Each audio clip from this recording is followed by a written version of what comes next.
దేశమంతా ఓవైపు IPS fever, మరోవైపు ఎలక్షన్ ఫీవర్ నడుస్తోంది. రెండూ క్లైమాక్స్ కు చేరుకున్నాయి. ఐపీఎల్ సంగతి ఎలా ఉన్నా ఆంధ్రప్రదేశ్లో టీడీపీ అధినేత చంద్రబాబు సంధిస్తున్న గూగ్లీలకు జగన్ క్లీన్ బౌల్ అయిపోతున్నాడు. ఎన్నికలకు ఇంకా 5 రోజులు మాత్రమే సమయం ఉంది. ఇంతకాలం వాలంటీర్లు, అధికారులు, ఉద్యోగులు, పోలీసులు ఇలా అందరినీ గుప్పెట్లో పెట్టుకుని అధికార వైసీపీ అడ్డగోలు పనులు చేస్తూ వచ్చింది. కానీ కొద్ది రోజులుగా చంద్రబాబు విసురుతున్న ఒక్కో బాల్ కు జగన్ గింగరాలు తిరిగిపోతున్నాడని కామెంటరీ బాక్స్ నుంచి వినిపిస్తోంది. ఉద్యోగులంతా ఈసారి స్టాండ్ మార్చుకున్నారు. ఎన్నికల్లో ఇచ్చిన హామీలు అమలు చేయకపోగా తమపై బెదిరింపు ధోరణులకు పాల్పడిన జగన్ కు దూరంగా జరిగారు. వాలంటీర్లు కూడా చాలా మంది వైసీపీని వీడి టీడీపీలో చేరిపోతున్నారు.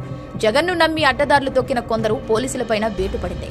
ఇక అన్నిటికీ మించి ఇంతకాలం మోడీ తన వెంటే ఉన్నాడని భావించిన జగన్ కు ఝలక్ తగిలింది.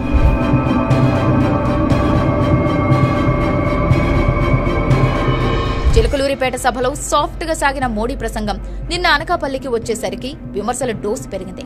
జగన్ అవినీతిపై మోడీ, అమిత్ షాలు సంధించిన బాణం తగిలి విలవెల్లాడిపోతున్నాడు వైసీపీ అధినేత. తొలుత చంద్రబాబు బీజేపీతో పొత్తు పెట్టుకుంటున్నప్పుడు చాలా మంది విమర్శించారు. కానీ ఇప్పుడు అర్థమవుతోంది అందరికీ బాబు ఎందుకు పొత్తు పెట్టుకున్నాడు. ఎలక్షన్ నీరింగ్ ఎంత ఇంపార్టెన్సీనో ఇప్పుడిప్పుడే తెలుస్తోంది. జగన్ ను తట్టుకోవాలంటే బీజేపీ అండదండలు అవసరమని చంద్రబాబు ముందుగానే అంచనా వేసుకున్నారు. ఎందుకంటే క్యాడర్ ఇప్పటికే భయపడిపోయి ఉన్నారు. కేసులతో సతమతమవుతున్నారు. పోలింగ్ కేంద్రాల వద్ద క్యాడర్ గట్టిగా నిలబడాలంటే కమలంతో కరచాలనం తప్పనిసరి అని భావించారు. ఎంతమంది పొత్తు వద్దని వారించినా అంది వచ్చిన ప్రతి అవకాశాన్ని ఉపయోగించుకున్నారు పెద్దాయన. ఆయన వేసిన స్కెచ్ ఎన్నికలకు 6 రోజుల ముందు నిజమని రుజుమవుతుంది.